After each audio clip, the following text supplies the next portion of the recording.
मंत्र। यह आध्यात्मिक सूत्र हैं जो आपके मन के पैटर्न को बदल देते हैं। सच में? तुम पूछो। हाँ, सच। अपने दैनिक योग अभ्यास के साथ मंत्रों का जाप आपको तुरंत दिव्य स्पंदनों से जोड़ता है। जब सबसे व्यापक रूप से गलत समझी जाने वाली प्रथाओं में से एक हो सकती है, जो अक्सर योग स्टूडियो में टू वू वू श्रेणी के अंतर्गत आती है, जो छात्रों को अलग थलग करने से डरती है। यह बहुत शर्म की बात है, क्योंकि मंत्रों का जाप वास्तव में आपको गहरी आध्यात्मिक शक्ति को खोलने में मदद कर सकता है। इस वीडियो में मैं मंत्रों के जप के अभ्यास को स्पष्ट करूंगा, समझाऊंगा कि वे कैसे काम करते हैं और मंत्रों को अपने योग अभ्यास में एकीकृत करने के लिए सुझाव साझा करेंगे। ध्यान रखें कि मंत्र बहुत कुछ भोजन या व्यायाम की तरह हैं। वे हर व्यक्ति के शरीर को अलग तरह से प्रभावित करते हैं। जबकि मैं मंत्र जप के कुछ सामान्य लाभों और सुझावों की रूपरेखा तैयार करूंगा, यह हमेशा पता लगाना सबसे महत्वपूर्ण है कि प्रत्येक मंत्र ध्यान आपको व्यक्तिगत रूप से कैसे प्रभावित करता है। जब आप मंत्रों का जाप करते हैं तो आप अपने अंतर्ज्ञान और आध्यात्मिक शक्ति का दोहन कर रहे होते हैं, और वह हर किसी के लिए अलग दिखता है, लगता है और महसूस करता है। मंत्र क्या है? मंत्र दोहराए जाने वाले मंत्रों में संलग्न सार्वभौमिक कोड हैं। मंत्रों से शरीर और वायु में शब्दों के ऊर्जावान और श्रव्य स्पंदन में शक्ति होती है। मंत्र पारंपरिक रूप से योग की प्राचीन पवित्र भाषा संस्कृत में लिखे जाते हैं। किसी मंत्र का जाप करते समय प्रत्येक ध्वनि और प्रत्येक शब्दांश में आशय लाने के लिए यह महत्वपूर्ण है। वहीं शक्ति निहित है।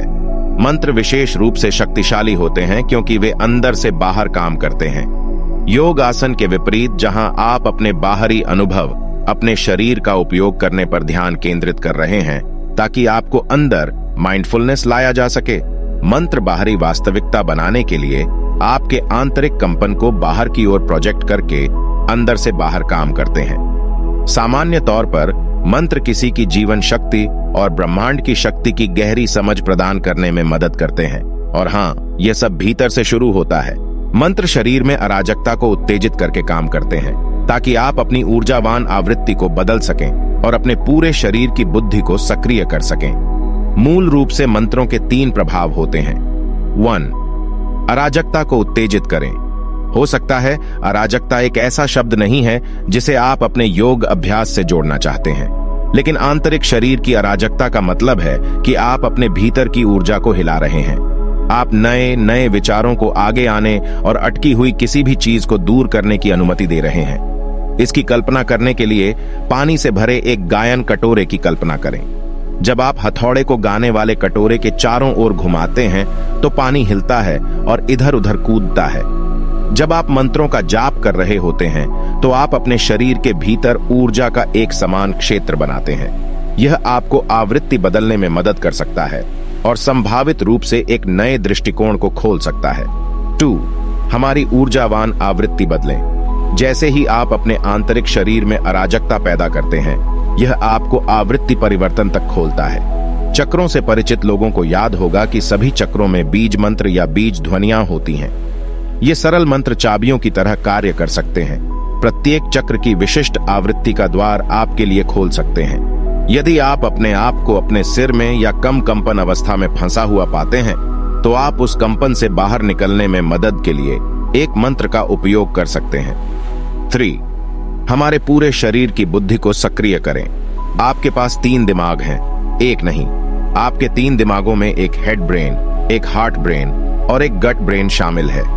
जब आप किसी मंत्र को जोर से कहते हैं तो आप अपने आप से पूछ सकते हैं कि शरीर में आपको यह सबसे ज्यादा कहां लगता है। क्या आप इसे सबसे पहले अपने दिमाग, अपने दिल या आंत में महसूस करते हैं? इस तरह की पूछताछ से आपको यह जानकारी मिलती है कि मंत्र आपके लिए किस शारीरिक बुद्धि को सक्रिय करता है। नाद और शब्द। मंत्र जाप के पीछे के कारण पर चर्चा करते समय नाद और शब्द की शर्तों को परिभाषित करना महत्वपूर्ण है। नाद उन गीतों या धुनों को संदर्भित करता है जिनमें विशेष कंपन संबंधी सामंजस्य होता है जो आपको जीवन की पवित्रता से जोड़ता है। इसका उपयोग आध्यात्मिक संगीत का कड़ाई से वर्णन करने के लिए किया जा सकता है, लेकिन अन्य लोग प्रमाणित करते हैं कि किसी भी और सभी संगीत में नाद हो सकता है। शब्द एक ऐसी ध्वनि है जो आपके अहंकार को भंग कर देती है या रुकावटों को दूर कर देती है। यह वह ध्वनि है जो आपको आपके सबसे सार्वभौमिक संरेखित स्व से जोड़ती है। शब्द वह ध्वनि है जो आपको अनंत के साथ विलीन कर देती है और किसी भी रुकावट को दूर कर देती है जो आपको अपने सबसे सार्वभौमिक उच्चतम स्व से दूर रखती है। शब्द ध्वनि धारा जो रुकावटों को दूर करती है। नाद पवित्र ध्वनि, स्पंदनात्मक सद्भाव जो आपको सार्वभौमिक चेतना से जोड़ता है। शब्द गुरु एक शिक्षक के रूप में ध्वनि। एक बार जब आप नाद और शब्द का अर्थ समझ जाते हैं तो आप शब्द गुरु पर टैप कर सकते हैं। यह आपकी चेतना को बदलने के लिए नाद पवित्र ध्वनि के उपयोग को संदर्भित करता है। आप शब्द गुरु को एक शिक्षक के रूप में ध्वनि का उपयोग करने के रूप में सोच सकते हैं। आप अपने सहज ज्ञान तक पहुंचने के लिए और अपने भीतर परमात्मा में टैप करने के लिए विभिन्न मंत्रों या मंत्रों के माध्यम से ध्वनि का उपयोग करते हैं। हम में से बहुतों की अपने बारे में सीमित समझ होती है। संक्षेप में मानव स्थिति ऐसी ही है। शब्द गुरु से जुड़ने से उन सीमित धारणाओं को दूर करने और उन रुकावटों को दूर करने में मदद मिलती है जो आपको दिव्य अवतार से अलग रखती हैं। मंत्र जाप युक्तियां उन लोगों के लिए जो जप करने के लिए संभावित रूप से नए हैं या अभी भी थोड़े भयभीत हैं। यहाँ कुछ सरल सुझाव दिए गए हैं जो आपको अधिक सहज महसूस करने और अपने अभ्यास से सबसे बड़ा लाभ प्राप्त करने में मदद करते हैं। 1. निर्णय जारी करें। यह ध्यान रखना महत्वपूर्ण है कि जप गाना नहीं है। आपको मंत्र जप करते समय अच्छा लगने की चिंता करने की आवश्यकता नहीं है। यह आपके शरीर को व्यक्तिगत टॉनिक से साफ करने के बारे में है जो आपकी अपनी आवाज है। गायन प्रदर्शनकारी है, जप उपचारात्मक है। 2. प्रयोग यह एक और युक्ति है। अपने जप के बारे में चिंता न करने के अलावा प्रयोग करने का प्रयास करें और इसके साथ मजे करें। अपने आप को मूर्ख बनने दो। ऐसे टोन और नोट्स आजमाएं जो आपको सामान्य से हटकर लगे। अपनी आवाज खोजने और अपने गले के चक्र को ठीक करने के लिए अपने मंत्र समय का उपयोग करें। 3. अपने मंत्र अभ्यास को वैयक्तिकृत करें।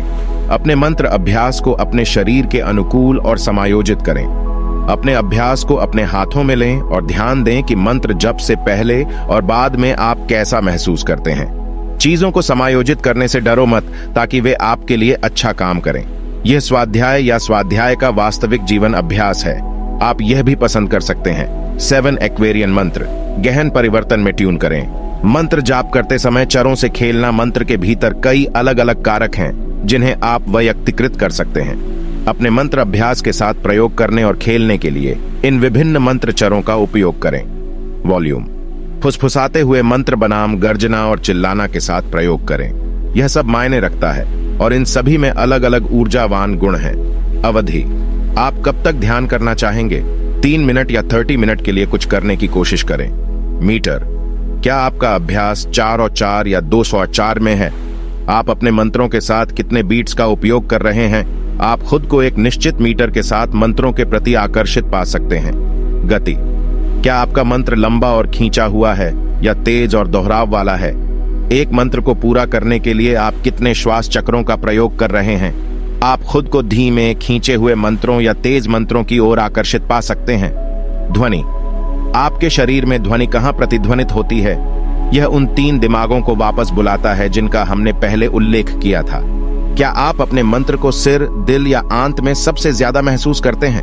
लयबद्ध श्वास मंत्र और प्राणायाम के बीच का सेतु जितना अधिक आप अभ्यास करते हैं, आप अपने मंत्र अभ्यास को अपने प्राणायाम अभ्यास का विस्तार बनते हुए देख सकते हैं। जब आप मंत्रों का जाप कर रहे होते हैं तो आप लयबद्ध श्वास का अभ्यास कर रहे होते हैं जो प्राणायाम का मूल है। एक बड़ी सांस लेने और छोड़ने में लंबा किए बिना प्रभावी ढंग से जप करना मुश्किल हो सकता है। इस तरह मंत्रों को आपके प्राणायाम अभ्यास के लिए शीट संगीत के रूप में माना जा सकता है। पैरासिम्पैथेटिक नर्वस सिस्टम को सक्रिय करना जब आप जप करते हैं तो आप वागस तंत्रिका को उत्तेजित करके अपने केंद्रीय तंत्रिका तंत्र में उपचार भी लाते हैं। वेगस तंत्रिका केंद्रीय तंत्रिका है जो हमारे बाकी तंत्रिका तंत्र को ट्यून करती है। आदर्श रूप से जप करते समय आप पैरासिम्पैथेटिक नर्वस सिस्टम को उत्तेजित करने का अभ्यास कर रहे हैं। मस्तिष्क का वह हिस्सा जो आपको बताता है कि आराम करना और पचाना ठीक है। 5.5 श्वास प्रति मिनट इष्टतम भलाई और तंत्रिका तंत्र के आराम के लिए यह पाया गया है कि प्रत्येक श्वास और सांस छोड़ने के लिए 5.5 सेकंड लेना इष्टतम है। यदि आप दुनिया भर के कुछ सबसे महत्वपूर्ण मंत्रों को देखें जैसे ओम, मणि, पद्मे, हम, दीर्घ ओम, यहाँ तक कि दीर्घ आमीन, वे सभी इस श्वास संरचना का उपयोग करते हैं। यदि आप नोटिस ले सकते हैं और इस तरह लंबी सांस लेने को प्राथमिकता दे सकते हैं तो यह आपको आराम करने और आंतरिक शांति पाने में मदद करेगा। और इसी के साथ दोस्तों वीडियो यही खत्म करते हैं और आप भी मेरे बताएं संकेतों का अनुसरण करना शुरू करें, आपको जरूर आनंद आना शुरू हो जाएगा। और अगर आपको वीडियो पसंद आई तो लाइक करें और आगे भी शेयर करें ताकि आपके परिवार एवं मित्रों को भी इसका लाभ मिल सके। और आगे हमारे परिवार का हिस्सा बनने के लिए सब्सक्राइब करें। जय सनातन धर्म।